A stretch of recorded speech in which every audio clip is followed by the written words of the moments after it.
Got it? This is my book, 16th Second. A lot of people don't know that I wrote a book. I'm going to read you a few segments from here. If I can get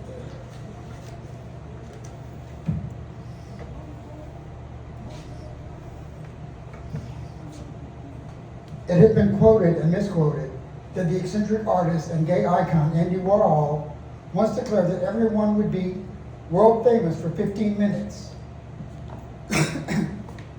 I believe that we often take the credit for thoughts or actions not originally our own, allowing others to think that they are. We are raised to have good manners and to be courteous to others. One of these common courtesies is to not correct others in public while they are speaking. So we let them continue with their conversations, though their stories are not entirely correct. We intend to put them aside and later in a private moment, more conducive to assisting them in correcting their stories for future accuracy. That is what we intend to do, but we never do.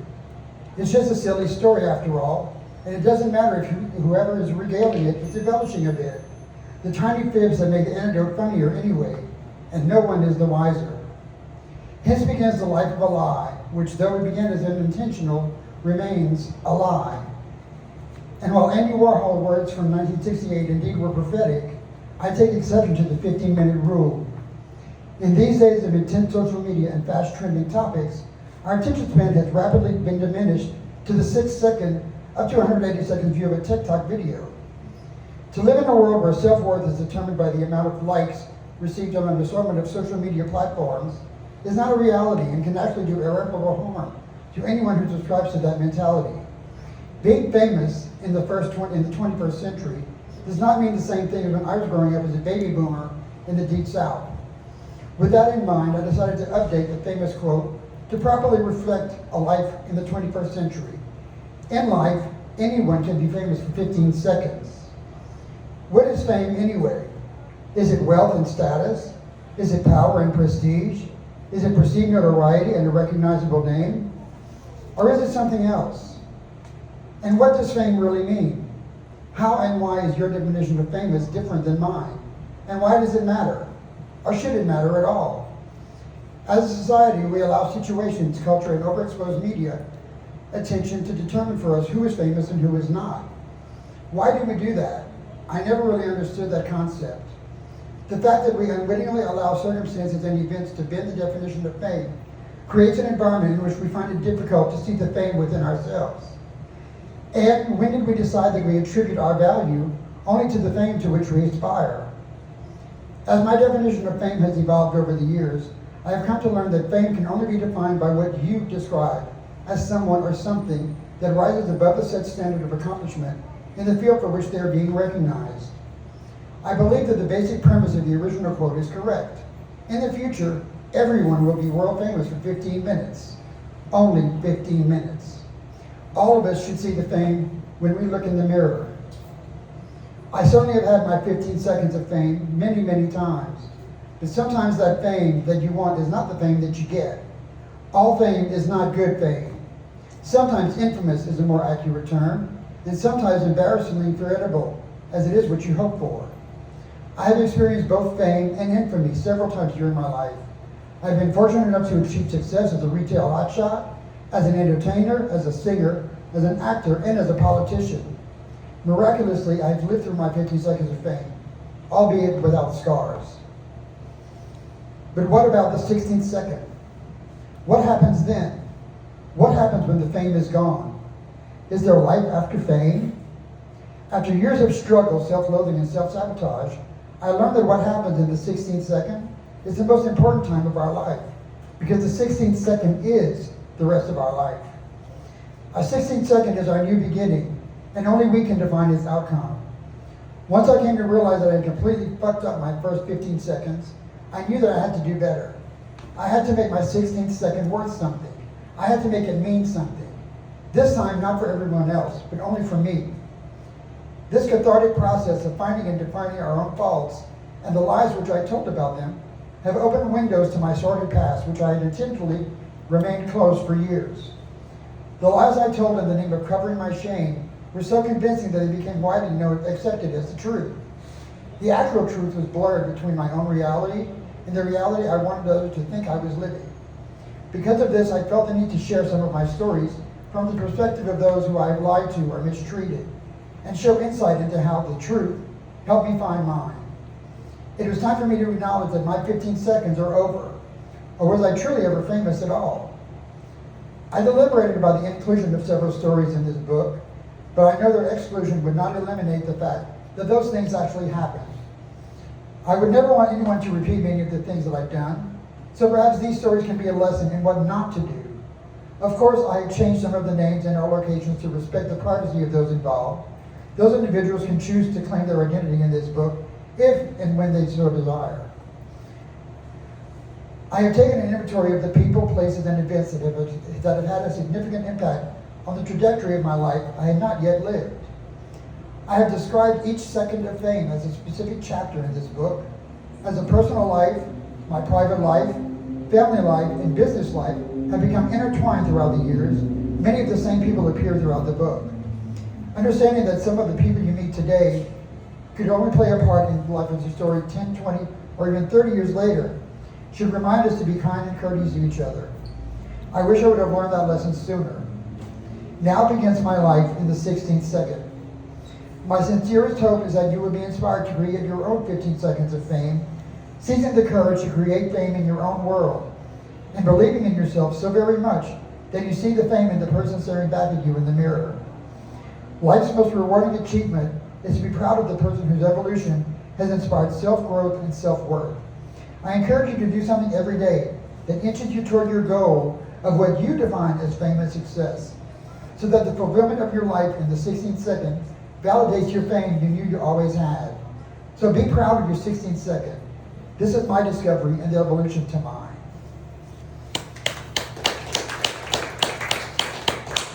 Do you want me to read another Go one? ahead, read another one. This is from a chapter called Green Ropes.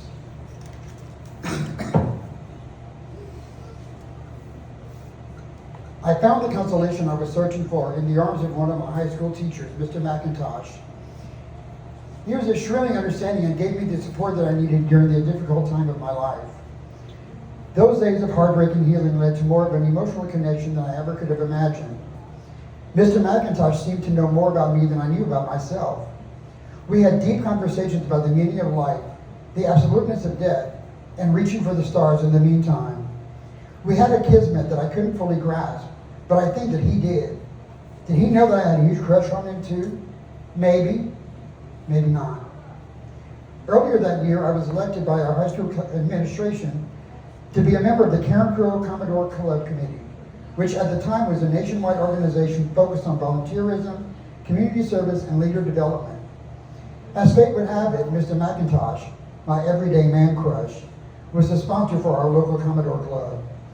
At that point, I didn't know if I was in love with him, or if I misconstrued his compassion during my time of need as affection, or if it was just pure, unadulterated infatuation. Regardless of what those feelings meant, I was very happy to now have a reason to spend more time with Mr. McIntosh. And since I was also the editor for our high school newspaper, I was elected to be the reporter for the Commodore Club. The annual Commodore Club convention the following year was held in Jackson, Mississippi, and as the reporter, I felt obligated to attend. Once again, fate would play a major role in this, as I was the only club member officer to be able to attend. It would be just me and Mr. McIntosh for an entire weekend out of town. The drive from Lafayette to Jackson took more than 5 hours. We talked constantly about the drive, but I can't recall anything that we talked about. A radio constantly blared out songs from the disco era from artists such as the Bee Gees, Donna Summer, Michael Jackson, and Rod Stewart. We pumped up the volume on the songs we liked, and I'm fairly sure that I sang along, but he didn't. When the hype of the previous song ended, we lowered the volume for more conversation. Before arriving at the hotel, Mr. McIntosh stopped at a local convenience store to grab some soft drinks and snacks. We shared a hotel room that night. As he jiggled the key into the failing lock on the door, we entered a shadowy room that, even with the lights on, still felt dark and dirty. As I pulled back the moth-eaten bedspread, I suddenly detected the rank smell of old musk and pine freshener. The combination of smells made me nauseous, but I gathered myself and tried to mask the smell with douses of Paco Rabanne cologne I had tucked away in my overnight bag. How the hell was I supposed to sleep in this filth? Was Mr. McIntosh actually expecting me not to get a good night's sleep here? But Mr. McIntosh had other things in mind when he stopped at that convenience store. He had also purchased alcoholic beverages. His selection for the night was Old Milwaukee beer. Mine was Southern Comfort with a strawberry soda.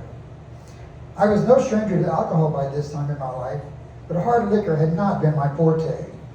However, I figured that since I was out of town with my teacher or sponsor, no one would ever find out anyway, so I decided to try something new.